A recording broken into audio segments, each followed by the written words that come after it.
इस कार्यक्रम के पुण्यार्जक हैं श्री आदिनाथ दिगंबर जैन समाज एवं चातुर्मास सेवा समिति, कुरवाई, जिला विदिशा, मध्य प्रदेश। आज का दिन उत्तम संयम का दिन है। संयम हमारी मर्यादाओं को बांध करके रखता है। एक गाड़ी होती है, गाड़ी में अगर ब्रेक ना हो, बिना ब्रेक की गाड़ी को यदि चलाया जाए तो तुम्हारी जीवन यात्रा को कहीं पर भी भटका सकती है, गिरा सकती है और एक्सीडेंट भी करा सकती है। गाड़ी में ब्रेक होना परम आवश्यक है। बिना ब्रेक की गाड़ी कहलाएगी पर तुम्हारे लायक नहीं होगी। संत कहते हैं तुम्हारा जीवन भी एक गाड़ी की तरह है। इस जीवन रूपी गाड़ी में यदि संयम रूपी ब्रेक नहीं होगा तो तुम्हारे जीवन को भी कहीं पर भी किसी भी जगह भटका करके तुम्हें नष्ट भ्रष्ट कर सकता है। बात संयम की है। सांप का नाम सुनते ही लोग डर जाते हैं। सांप काल के रूप में देखा जाता है। सांप का नाम सुनते ही लोग घबरा जाते हैं और सांप को देखते ही डर जाते हैं और भाग जाते हैं। लेकिन उसी सांप को जब कोई सपेरा अपने पिटारे में रख लेता है तो लोग उसे दूध पिलाते हैं और उसकी पूजा भी करते हैं। जो सांप कल तक काल के रूप में था, वही सांप सपेरे के पिंजरे में आ जाने के बाद दूध पिलाने और पूजा के लायक हो जाता है और लोग उसकी पूजा भी करते हैं और उस सबके आस्था का केंद्र भी बन जाता है। यह स्थिति हमारे मन की भी है। यही स्थिति हमारे मन की है। मन सांप की भांति है।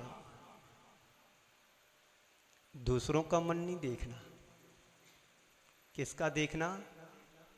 अपने मन को टटोल करके देखना। अभी बहन जी आपको समझा रही थी, काय संयम कितने प्रकार का होता है। संयम कितने प्रकार का होता, तो आचार्यों ने कहा है संयम दो प्रकार का होता है। एक प्राणी संयम, एक इंद्रिय से। इसकी चर्चा भी आगे करूंगा। आपको अपने भाग और पुण्य से थोड़ा सब कुछ मिल गया है, पर उसकी कीमत वही समझ पाते हैं जिसको धर्मात्मा की वैल्यू समझ में आती है। शाम को आप लोग दीदी के 15 मिनट के 20 मिनट का उपदेश सुनते, उसमें कितना लोग चर्चा करते, बात करते। बेचारी बहन जी आपको देना चाहती हैं, सुनाना चाहती हैं, पर आप लोग अपनी आदत से बाज नहीं आते। एक एक चीज यदि समझोगे तो तुम अपने जीवन में आज भी कल्याण कर सकते हो। इसी का नाम संयम है। वाणी का संयम हो, काय का संयम हो और मन का संयम हो।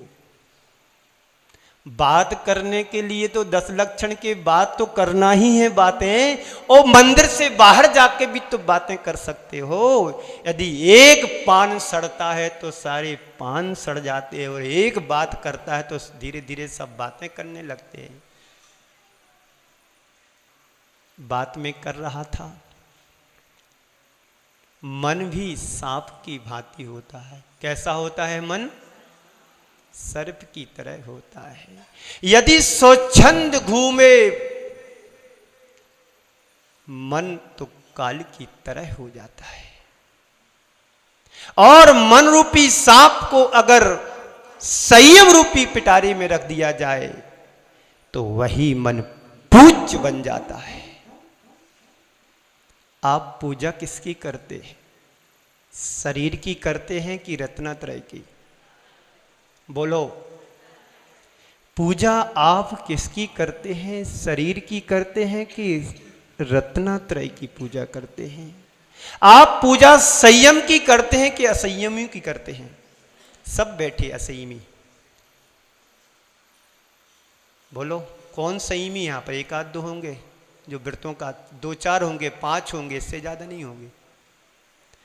संत कहते हैं पूजा संयम की होती है। ये बात जुदी है कि असीमी संयमी की पूजा कर रहा है। मैंने एक बचपन में एक डायलॉग पढ़ा था, पूजा करो या पूज्य बनो। शायद आप लोगों ने भी पढ़ा होगा। पुस्तक के ऊपर एक पुस्तक थी पूजन की, उस पर लिखा था टाइटल, पूजा करो या पूज्य करो।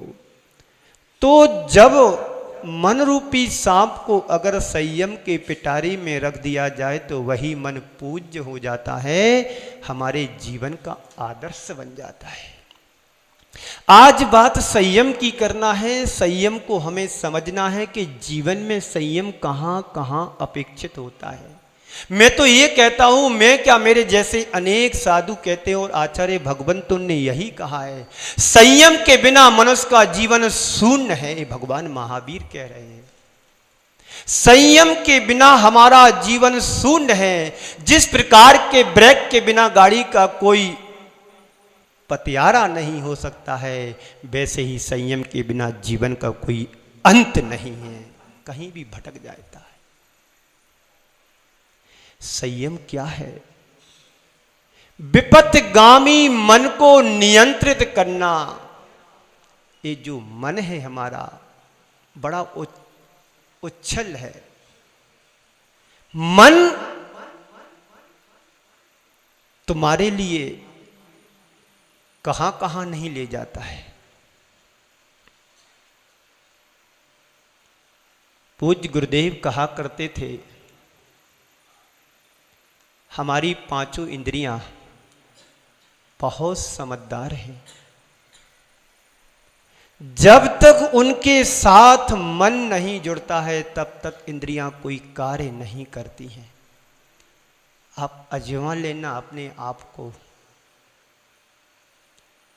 इंद्रियां तभी काम करती जब उसमें मन साथ देता है। आपको भूख लगी, रसना इंद्री ने कहा कि मन ने कहा कि मुझे भूख लग रही है।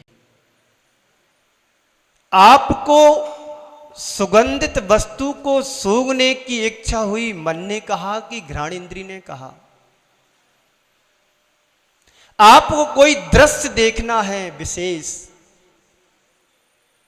चक्षु इंद्री ने कहा है कि मन ने कहा है। आपको किसी वस्तु का स्पर्श करना है, स्पर्श इंद्री ने कहा कि पहले मन ने डायरेक्शन दिया है। बोलो, मन के हारे हार है, मन के जीते जीत। मन से ही व्यक्ति नर से नारायण बन सकता है और मन से ही व्यक्ति नर से नार की भी बन सकता है। मन के द्वारा व्यक्ति अपनी आत्मा का उत्कर्ष कर सकता है तो मन के द्वारा व्यक्ति अपनी आत्मा का पतन भी कर सकता है। संयम क्या है? तो विपथगामी मन को नियंत्रित करना, अपने मन को नियंत्रित करना, इसी का नाम संयम है। सबको संचालित और नियंत्रित कौन करता है? तो हमारा मन, अपना मन करता है। अपने जीवन के अनुभव को पलट करके देखें, जिस कार्य को मन स्वीकार करता है वह कठिन भी तुम्हें सरल हो जाता है, और जिस कार्य को मन स्वीकार नहीं करता है वह कार्य तुम्हें सरल भी कठिन लगता है। क्या है? मन है। मन तुम्हारे मन को, शरीर को मेला भी ले जाता है, वही मन तुम्हारे मन को मेला भी कर देता है। एक मन कह रहा चलो मेला घूमने के लिए ले चलो, और एक मन तुम्हारे मन को गंदा भी कर रहा है। जहां पर संयम होता है वहां पर हमारा सब कुछ नियंत्रित चलता है। एक नदी बहती है, नदी अपने दोनों किनारों के साथ बहकर के समुद्र में जाकर के समुद्र में जाकर के मिल जाती है, अपने क्षुद्र रूप को विराट रूप दे देती है। वही नदी जब अपने दोनों तटों का उल्लंघन कर देती है तो अपने विराट रूप को मरुस्थल में भटका देती है। नदी की यात्रा, सागर तक की यात्रा दोनों कूलों और किनारों के साथ जाती है तो अपने रूप को विराट रूप दे देती है। वही नदी जब किनारों का उल्लंघन कर देती है तो मरुस्थल में जाकर के मिट जाती है, भटक जाती है। जब तक नदी के साथ किनारों का संयम था तो नियंत्रित वेग के साथ बह रही थी। जब उसके संयम का खो जाना हो जाता है तो वही नदी भटक जाती है। संत कहते हैं तुम्हारे मन का भी यही हाल है। बड़े तुम प्रवचन हाल में बैठे हो पर मन तो तुम्हारा भटक रहा है, घड़ी पर जा रहा, दुकान की चाबी पर जा रहा है, नौकर पर जा रहा है, आया कि नहीं आया। कोई बीमार है तो मन जा रहा कि दवाई भी लेना है। एक कौन कराता है? मन हमारा। इस मन को कंट्रोल करो। कंट्रोल कौन करता है? मन को नियंत्रित कौन करता है? मन के द्वारा ही मन को नियंत्रित किया जाता है। तो सारा खेल मन का है। किसका है खेल? मन का खेल है। मन हमारी एक बहुत बड़ी ताकत है, शक्ति है। ये मन अनिंद्रिय कहा है। हमारे आचार्यों ने मन अनिंद्रिय कहा है मन के लिए। इस मन को जो समझ लेता है, जो काबू में कर लेता है, वही इस धरा पर भगवान का रूप ले लेता है। संत कहते हैं अगर इस शक्ति को सही दिशा में लगा दिया जाए तो तुम्हारे जीवन का वरदान बन जाता है, और अगर यही शक्ति गलत दिशा में चली जाती है तो अभिशाप सिद्ध हो जाता है। इस मन को सही दिशा में लगाओ तो वरदान बनेगा, और गलत दिशा में लगा दिया तो अभिशाप सिद्ध साबित हो जाता है। अपनी मन को पकड़ो, अपनी मन को परखो और सही दिशा में पुरुषार्थ करने के लिए उद्वेलित हो जाओ, उत्साहित हो। आज तक का हमारा इतिहास क्या रहा है? मन को सही दिशा में लगाया है कि मन की दशा को देख करके उस दिशा में लगाया है? रिजल्ट तो यही आया है कि सबने मनमानी की है और मन की है। अभी तक का रिजल्ट तो यही रहा है कि सबने मनमानी की है और मन की है। मन ने जो चाहा, जो कहा, तुमने उसकी एक रिक्वायरमेंट पूरा किया। बोलो, मन ने कहा कि 10 लक्षण पर्व होते ही बस ये तैयारी होना चाहिए, प्लानिंग, क्या क्या खाना है, क्या बनना है, किस स्पॉट पर जाकर के खाना है, किस से बनवाना है, किसको बुलाना नहीं है, ये सब कौन करा रहा है? मन। क्या? मन।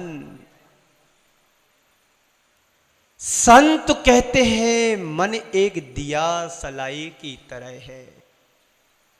मन एक दिया सलाई की तरह है जिससे दीपक भी जलाया जाता है, और कहीं आग लगाना हो तो वह भी काम कर जाती है दिया सलाई।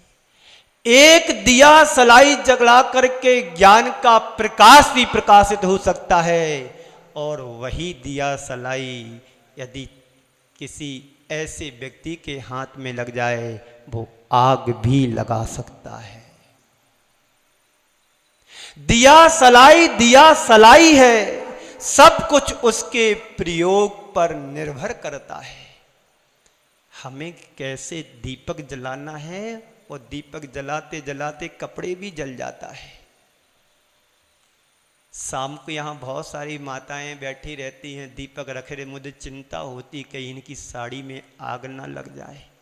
बड़े ऐसे बैठे। हमें कैसे बैठना है। ये धर्म सभा है, कोई प्रवचन हॉल नहीं, वो टॉकीज नहीं, वीडियो हॉल नहीं। पहले वीडियो चलती थी ना, फिल्म तो बाद में आई इधर है। तो सब कुछ उसके प्रयोग पर निर्भर करता है, हम इसका प्रयोग कैसे कर रहे हैं। हमारे यहाँ तो कहावत ही कही गई है, मन के हारे हार है और मन के जीते जीत। मन को जिन्होंने संयत बना लिया, मन को जिन्होंने नियंत्रित कर लिया, वो संसार से जीत गया, और जो मन के काबू में हो गया वो संसार में जीत कर वे के भी हार गया। हमारा संपूर्ण जीवन हमारे मन से चलता है। असंगी पंचेंद्री हो, उसकी दुनिया नहीं है, वो दुनिया को जी नहीं रहा है, कर्म काटने के लिए आया है। हम एकेंद्रीय पर्याय से लेकर के पंचेंद्रीय तक की पर्यायों को देखें। सारे प्राणी जगत में मनुष्य एक ऐसा प्राणी है जिसके पास मन रूपी शक्ति प्राप्त है। ये मन रूपी शक्ति उसे इसलिए मिली है कि उसने बहुत सारी मिन्नतें की हैं पिछले भवों में, तब जाकर के मन मिला है, और यहां आकर के मनमानी कर रहा है। नरकों में जाकर के कसम खाई थी कि एक बार मुझे और जीवन मिल जाए, अवसर मिल जाए, मैं अपना उद्धार और कल्याण कर लूंगा। लेकिन यहां आने के बाद सब भूल जाता है, और भूल क्या जाता है, अपने शरीर को भी भूल जाता है। मैं कहाँ हूं और क्या कर रहा हूं। तो हमारा संपूर्ण जीवन हमारे मन से चलता है। मन हमें जिता भी सकता है, तो मन मुझे हरा भी सकता है। मन से हमारा विकास भी होता, उत्कर्ष भी होता है, और मन से हमारा ह्रास भी होता और विनाश भी होता है। मन से ही पाप होता है, और मन से ही पाप को साफ किया जाता है। मन से ही पाप होता है तो मन से ही साफ होता है। एक जल है, जल से कीचड़ भी होता है, उसी जल से कीचड़ को साफ भी किया जाता है। ये हमारे ऊपर डिपेंड करता है कि जल का कैसा उपयोग करना है, मन का कैसा प्रयोग करना है। मन है जो नर से नारायण बना देता है, और मन है नर से नारकी भी बना देता है। क्या बनना है तय करो। आज संयम का दिन है, मन में संकल्प कर लो कि महीने में इतने दिन का संयम रखूंगा। अष्टमी चतुर्दशी के दिन पूर्ण ब्रह्मचर्य का पालन करूंगा। एक कहने की बात नहीं होती, मन में संकल्प धारण करने की बात होती है। सारा खेल मन का है। आज संयम धर्म के संदर्भ में मन का खेल बड़ा विचित्र है। हमारे शास्त्रों में, पुराणों में एक कहानी आती है। भगवान महावीर का समोसरण था। विपुलाचल पर्वत पर समोसरण लगा हुआ था। राजा श्रेणिक को मालूम हुआ कि भगवान महावीर का समोसरण राजा विपुलाचल पर्वत पर आया हुआ है। ये बात कहाँ की है? बिहार की है। कहाँ की? विपुलाचल पर्वत कहाँ पर है? राजगिरी में। राजगिरी बिहार में आता है। भगवान महावीर का समोसरण आया हुआ था। राजा श्रेणिक अपने दल बल के साथ भगवान महावीर के दर्शन करने के लिए जा रहा था। रास्ते में देखता क्या है कि एक दिगंबर मुद्रा ध्यानस्थ है।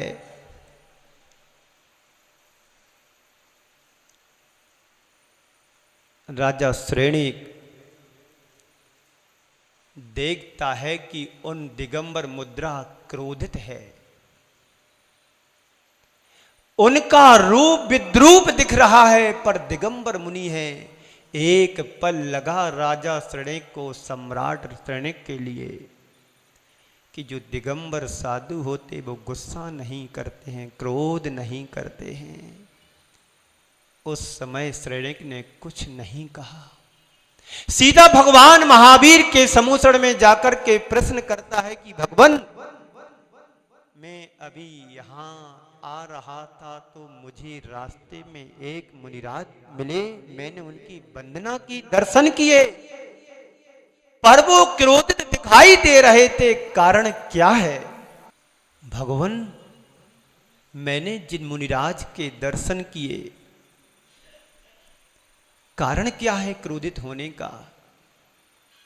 भगवान महावीर ने कहा, यदि इसी अवस्था में वो अंतर मुहूर्त तक रहते हैं तो 7वें नरक की आयु का प्रबंध कर लेंगे। साधु हैं, क्या है? मुनिराज हैं। इसी तरह वो क्रोधाविष्ट रहेंगे तो 7वें नरक की आयु का बंद कर लेंगे। राजा श्रेणिक दर्शन वंदन करने के बाद वापस निकला। देखता क्या है कि नजारा ही बदल गया। देखता क्या है कि नजारा बदल गया। वहां तो देव आकर के केवल ज्ञान की पूजा कर रहे हैं, उत्सव मना रहे हैं। पर राजा को जरा आश्चर्य भी हुआ और मन में विकल्प भी हुआ कि क्या भगवान झूठ बोलते हैं? तुम्हारे मन में भी प्रश्न आया होगा, भगवान की वाणी तो सत्य होती है, सत्य महाव्रत के धारी होते हैं, पर केवल ज्ञान के बाद पहले नहीं बोलते, केवल ज्ञान के बाद ही बोलते हैं। अभी मैंने कहा था, छद्मस्तिक काल में तीर्थंकर भी मौन होते हैं। बोलने का अधिकार है पर बोलते नहीं हैं। क्यों? जो अगले क्षण भगवान बनने जा रहे उनका ज्ञान तो संपूर्ण ज्ञान, पूर्ण ज्ञान है, पर क्यों नहीं बोल रहे? संत कहते इसलिए नहीं बोलते हैं, उनका ज्ञान अभी अधूरा ज्ञान है। जब केवल ज्ञान हो जाता है तो पूर्ण ज्ञान के अधिकारी हो जाते हैं।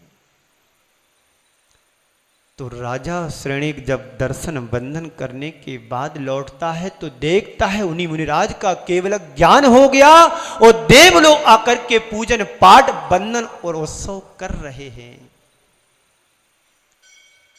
राजा श्रेणिक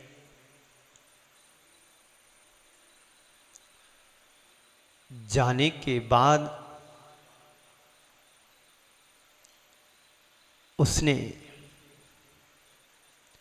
मन में ये सोचा, भगवान महावीर ने कहा, सच कहा है, पर ये सच एक एंगल से नहीं है, दोनों एंगल से कहा है कि यदि इसी तरह वे क्रोधाविष्ट रहेंगे तो 7वें नरक की आयु का बंद कर लेंगे।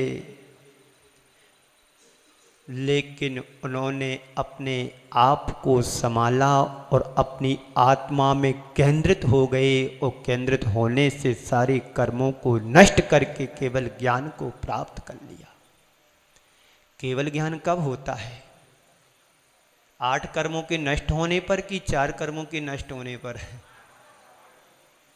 बोलो। चार कर्मों का क्षय करके केवल ज्ञान होता है, यानी अरिहंत भगवान बन जाते हैं। तो श्रेणी को आश्चर्य हुआ, अरे भगवान तो कह रहे थे वो तो तीव्र संरक्षणानंद रौद्र ध्यान में संलग्न हैं और अंतर मुहूर्त तक टिके रहेंगे तो सातवें नरक की आयु का बंद कर लेंगे। पर एक खेल कैसे बदल गया। जो सातवें नरक की जाने की तैयारी करने वाला है उनको केवल ज्ञान कैसे हो सकता है। जो मंडी वामोरा जाने वाला हो वो बिना कैसे जा सकता है। बिना जाने वाला बॉम्बे कैसे जा सकता है। दिल्ली जाने वाला सागर कैसे जा सकता है। क्या भगवान झूठ बोलते हैं। जो भेद खुला उसने सबके चित्त को बदल दिया। अब मैं कहानी के सार पर आता हूं। एक क्यों हुआ और कैसे उनका चित्त बदला। बात ऐसी थी, वो साधारण व्यक्ति नहीं थे। जो मुनिराज थे ना, वो साधारण व्यक्ति नहीं थे। वो एक राजा थे, न्याय प्रिय राजा थे। पर उन्हें किसी मुनिराज का दर्शन हुआ, उनके अंदर का वैराग्य जाग गया। और वैराग्य जागने पर उन्होंने सोचा कि संसार नाशवान है, क्षण भंगुर है, क्षण चाहिए, मुझे इस संसार में अब नहीं रहना है। घर परिवार राजपाट वैभव को त्याग करके दिगंबरी दीक्षा लेना है। राजा की उम्र उस समय बहुत अल्प थी। राजा ने अपने छोटे से बेटे को, जो दूध पीता बेटा था, उस दूध पीते बेटे का रात तिलक किया। और रात तिलक करने के बाद वो वन विहार कर गए। वन विहार करने के उपरांत उन्होंने दीक्षा ले ली, दीक्षित हो गए। इधर राजा के दीक्षित होने के उपरांत उनके राज मंत्रियों ने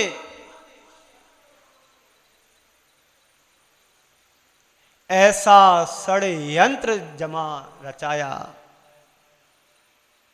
और उस बालक से सत्ता को छीन लिया।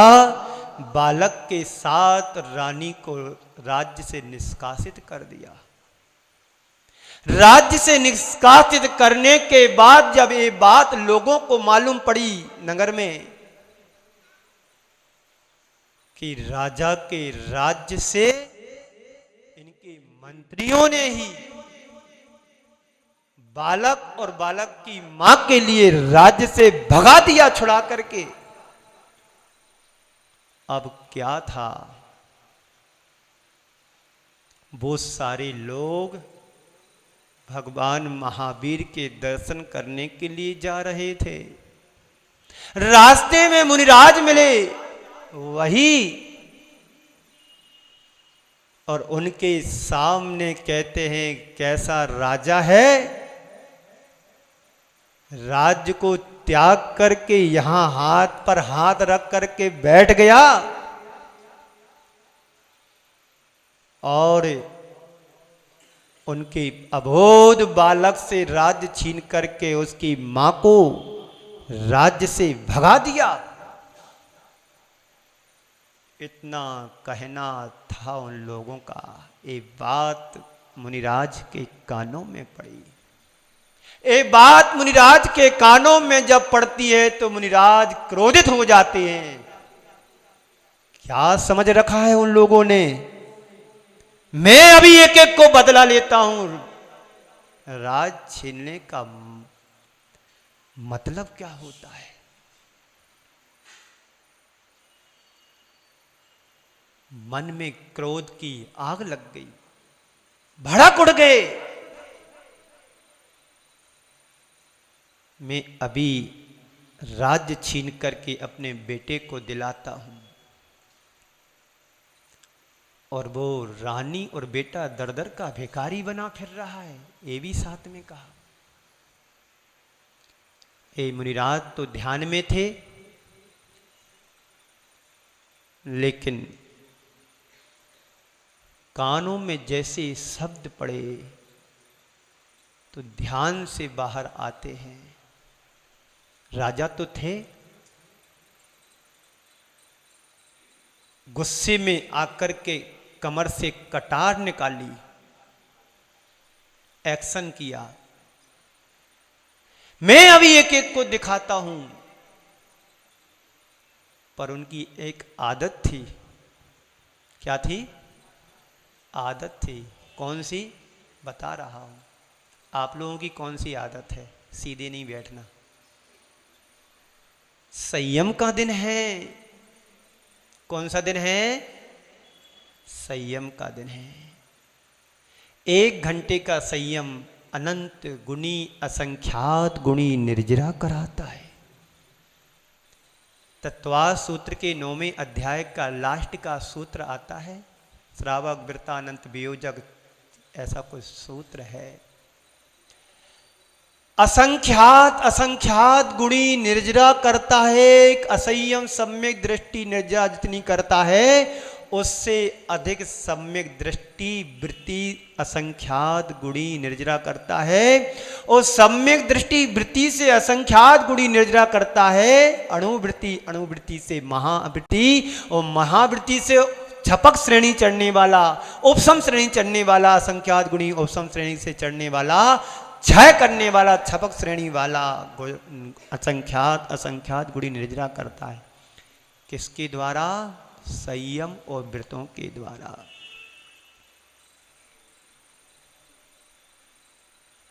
तो राजा कहता है, ये मन में विकल्प आया ना, मैं राजा हूं। अरे क्या समझ रखा है मेरे लिए? मेरा साम्राज्य हड़प लिया। अभी देखता हूं, अभी मेरी बाहों में भुजाओं में वो बल है, मैं अभी एक एक को पकड़ करके उखाड़ करके फेंक दूंगा। एक कौन कह रहा है? राजा कौन? मुनिराज। कौन कहलवा रहा है? मन। मन का बड़ा विचित्र खेल है। देखना ध्यान से एक एक बात को। जिस समय राजा श्रेणिक गुजर रहे थे, उसी समय यही सब भीतर उनके अंदर चल रहा था। मैं राजा हूं। क्या समझ रखा है? मेरे बेटे को, बेटे से राज छीना है, निकाल करके भगा दिया है, दर दर का भिखारी बना दिया है। मैं अभी एक एक को पकड़ करके मजा चिखाता हूं।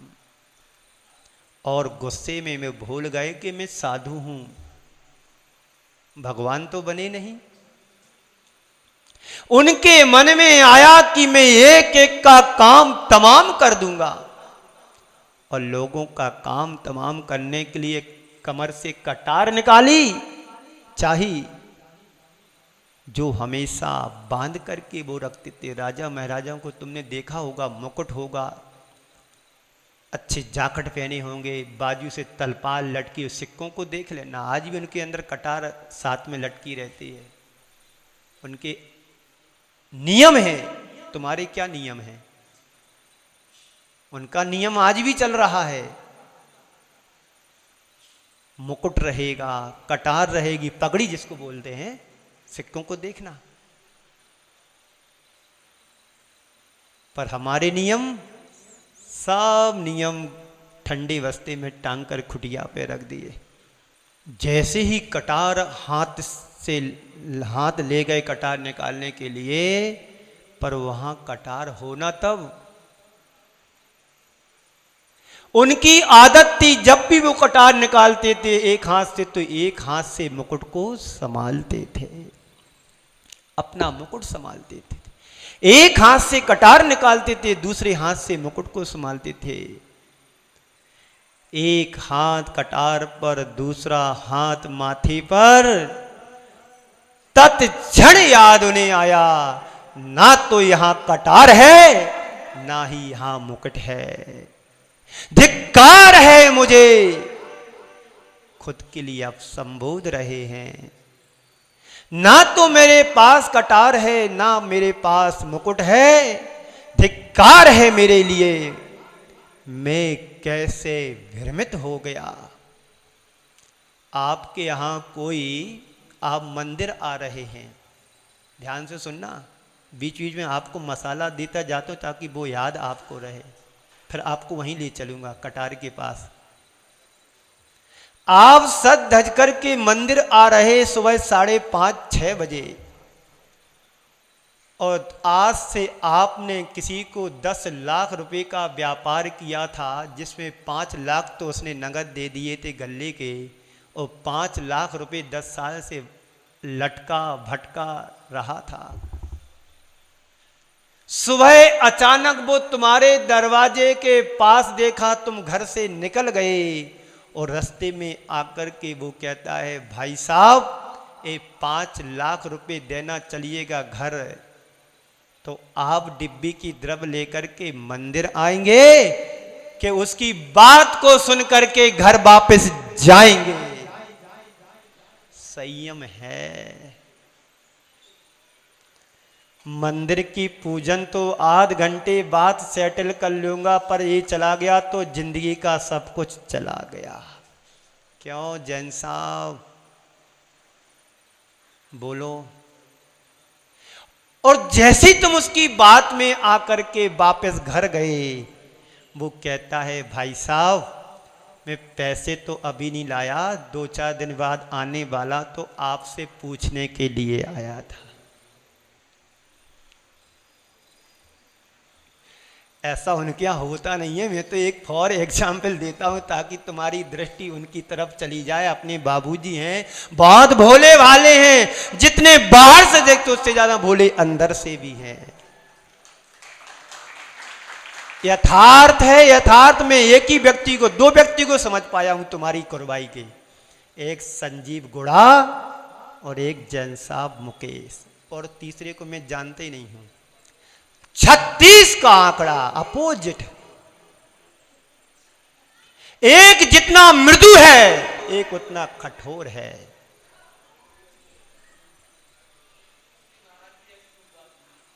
बोलो मत, प्रवचन चल रहा है, 170 देशों में जाता है, तुम फंस जाओगे। प्रतिक्रिया नहीं करना पड़ती, सुनना पड़ता है। एग्जाम्पल है, राजा का उदाहरण सुना रहा है वो, जिसका पूरा साम्राज्य है। हमारे पास तो एक कौड़ी भी नहीं उसके सामने। एक क्षण में वैराग्य उत्पन्न होते ही सारा राज्य अबोध बालक के लिए देकर के चला गया, एक पल भी नहीं सोचा।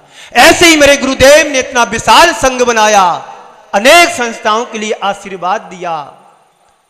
आज पूरा देश उनके नाम से जाना जाता है। एक समय था भरत के नाम से भारत देश पड़ा था, और आज विद्यासागर के नाम से पूरा विश्व जाना जाता है। मुड़ करके भी पीछे नहीं देखा।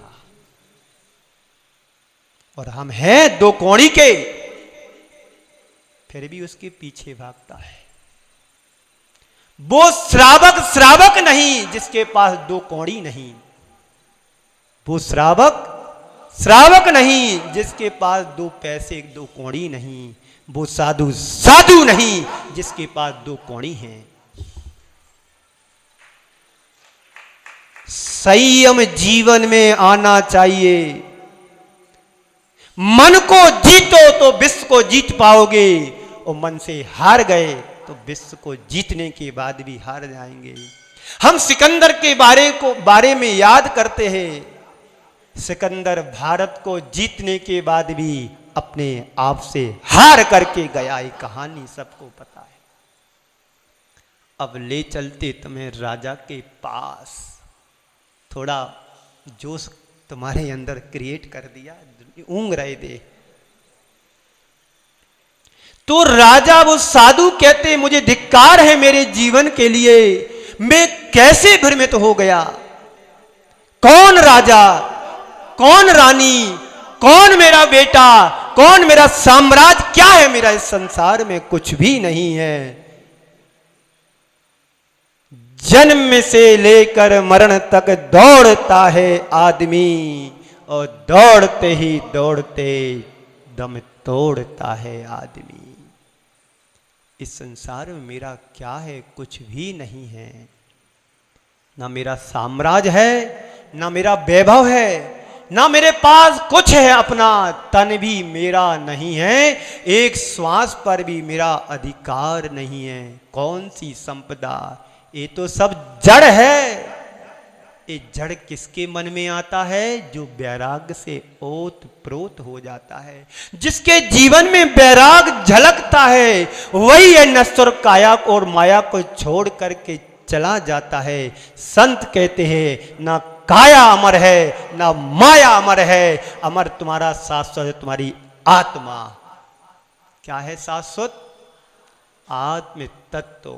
ये आत्म तत्व की पहचान तभी तुम कर पाओगे जब तुम्हारे जीवन में संयम आएगा। तब संयम के बिना एक क्षण भी हमारा नहीं बीतना चाहिए। संयम के बिना एक क्षण हमारा बर्बाद नहीं होना चाहिए। उसी समय यदि आयु का बंद हो गया तो पता नहीं कहाँ जाएगी ये जीवन लीला। भगवान महावीर कहते हैं, मन रूपी रथ में इंद्रिय रूपी घोड़े लगे हुए हैं। कौन से रथ में? मन रूपी रथ में इंद्रिय रूपी घोड़े दौड़ लगा रहे हैं। इन्हें संयम के वेग से कंट्रोल करो, नियंत्रित करो। मन तो सबका चंचल होता है। मनो विजेता जगतो विजेता। मन को जीतने पर ही विश्व को जीता जा सकता है। और मन को यदि कंट्रोल नहीं कर पाए और जीत भी लोगे तो फिर भी हारे हराए माने जाओगे। धिक्कार है मुझे। कौन किसका यहां पर है अब मुझे नहीं देखना, उधर जाकर के मुड़ना नहीं है। कौन सा बेटा, कौन सी रानी, कौन सा साम्राज्य, अब मुझे शाश्वत सत्ता को प्राप्त करना है। और अपनी निंदा गरहा की, आलोचना की और अपने गुना ध्यान में लीन हो गए।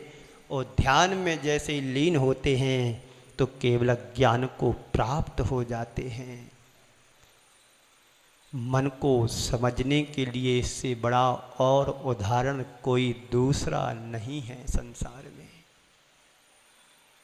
जो थोड़ी देर पहले 7वें नरक की आयु के लिए प्रबंध कर रहे थे, वही अगले क्षण केवल ज्ञान को प्राप्त हो गए। ऐसे केवल ज्ञानी भगवान को नमस्कार करो। पता नहीं किसकी लुटिया डूब जाए और किसके लुटिया डूब करके उभर जाए। संयम संयम है। संयम का बाना पहनने मात्र से कल्याण नहीं होता है, संयम को जीवन में धारण करने से नहीं होता है। संयम को संयममय बनाने से होता है। एक घोड़ा राजा का तब चलता है जब बैठता है, दूसरा घोड़ा तब चलता है जब हाँकते हैं, और तीसरा घोड़ा वो होता है जब देखते राजा को चलना शुरू कर देता है। बताओ तुम कौन से घोड़े हो? राजा को देखने मात्र से चलने वाला घोड़ा, या बैठने पर चलने वाला घोड़ा, या फिर चाबुक मारने पर? अब मुझे लगता पता नहीं कौन से हैं, तुम ही जानो। चाबुक तो मैं नहीं चला सकता हूं, पर इतना जरूर कह सकता हूं कि जब घोड़ा पर बैठोगे तो चलने वालों में से तो होंगे। जीवन की धारा को एक निश्चित दिशा और नियंत्रित के वेग के साथ बहने का नाम संयम है। संयम दो प्रकार का हमारे आचार्यों ने कहा, एक प्राणी संयम और एक इंद्रिय संयम। 5 इंद्रिय और मन को विषयों में प्रवृत्त होने से रोकना प्राणी संयम है। 5 इंद्रिय और मन को विषयों में प्रवृत्त होने से रोकने का नाम प्राणी संयम है। और 6 काय की जीवों की प्राणियों की रक्षा करना है, ये इंद्रिय संयम है। जैसे कि अभी बहन जी आपको बता रही थी, काय कितने, यहाँ पर काय का अर्थ क्या है? 6 काय के जीवों की प्रार्थना से बचाना, उनकी रक्षा करना इंद्रिय संयम है। संयम अपने मन और इंद्रियों को नियंत्रित रखकर जीवन को आगे बढ़ाने का नाम संयम है। संयम के अभाव में जीवन का कोई उपयोग नहीं है, जीवन शून्य है, शून्य है, शून्य है। इस कार्यक्रम के पुण्यार्जक थे श्री आदिनाथ दिगंबर जैन समाज एवं चातुर्मास सेवा समिति, कुरवाई, जिला विदिशा, मध्य प्रदेश।